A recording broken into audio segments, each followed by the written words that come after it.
To my brothers that are all here, we have a lot of work to do. We need inspirational leadership, and we've talked about L.I.F.T because this, again, is important for us as we move leaders ignited for transformation. And that's exactly it, to ignite the spirit and the commitment and rededication of our members for them to understand that we have a lot of work to do, but they're the ones that get it done. The 100 Black Men of America has had the fortune of transitioning leadership over the years in a manner that celebrates its past and prepares its membership for what's ahead. One of the things about the transition that's occurring is we have leadership now that's coming in that's not new to the role. They have been a part of this team since the beginning, really in the outset. And therefore, I think they represent the continued stable leadership that we've had. To re-enlist just says a lot about him, his caring, his concern, his compassion for all the young men and women that he knows will be affected and influenced and helped by the work of 100 Black Men of America throughout the country and through all of its local chapters. All of us need to get behind, continue to be behind them, right? And other people to join to be behind them so that these men will have resources, right? And be able to make things work and make things move, because our youth really can't wait. Only good things can happen because of his dedication, his commitment, and of course his love for the 100. He has paved the way for so many people, and he's one of the persons that I know that even though he's at the top, you may not know he's at the top, but he sure sends the elevator back down. Only Tommy and only Al would have such love so deeply in their hearts for our people, for our boys, for our men, and for the 100 Black Men of America. You know, I am surprised, but I'm also delighted, because these are two phenomenal leaders who have so much to give. We're living in a time still where the lives and well-being of our communities are in jeopardy, particularly our Black males, and we need the 100 Black Men of America now more than ever. The installation ceremony was less to do about us raising our right hand and agreeing to adhere to the Constitution and the bylaws of 100 Black Men of America, but more about identifying the areas of focus for our organization, inspiring those in the room. All those things that go along with what, Dr. Haley and, Nate Golston and, Chairman Dortch and, Dotson and Dossman have all embedded in us.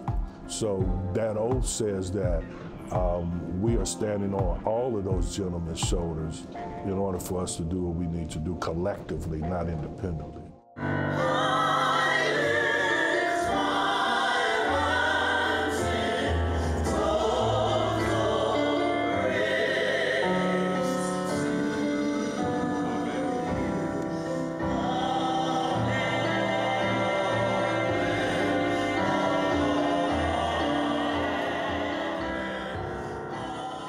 Because this is my first public appearance since Nathaniel's death, it was even more so emotional, because I'm beginning to feel right now just how big of a footprint he is leaving, and it makes me very proud to have been a part of his life and for him to have been a part of mine.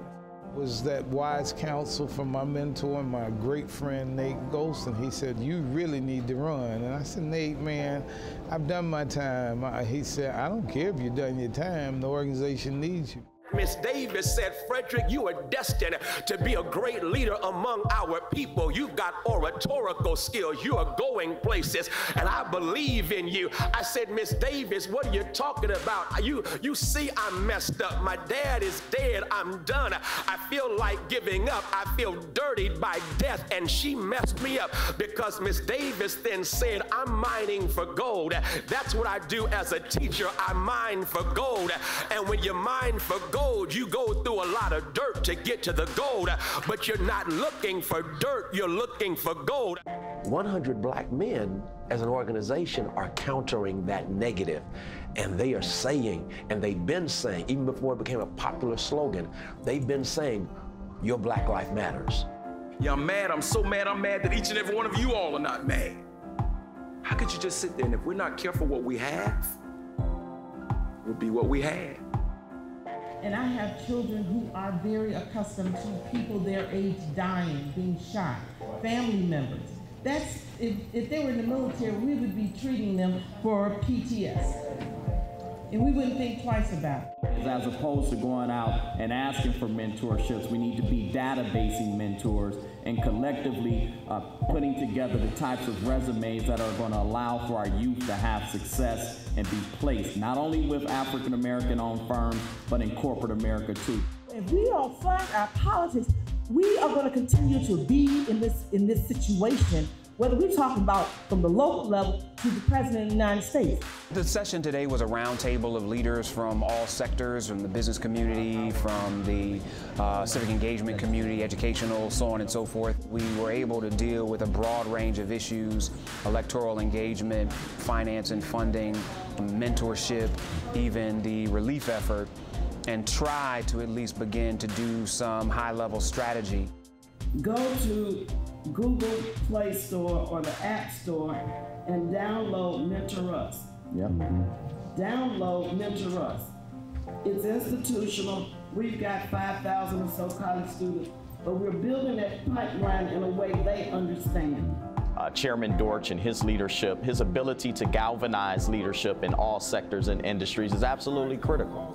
I think for the 100 Black Men movement, especially my role, is we're trying to build international chapters. So we're looking to grow and increase the number of chapters around the world. Tommy has been called back into this position for such a time as this, at a time when people are feeling particularly hopeless. And so I support him 1,000%. And I'm grateful that he is willing to come yet again to serve. All of us are here for one purpose. We're here to serve the youth of this country, and that becomes the unifying and the rallying point for the work that we do.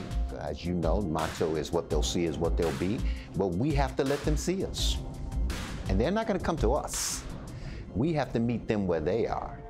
We're trying to, as we say, ignite. We wanted to just basically, we want to mobilize, motivate our members to know I'm a part of this organization. I've helped to build this organization, but more importantly, I'm helping to build the future for our young people. My commitment to you, to my members first. I'll be the first one in to turn on the lights, and I'll be the last one in the room to turn it off. I don't have a problem with that. As I said before, in my first time I ran, I'm a workhorse, I'm not a show horse. Thank you.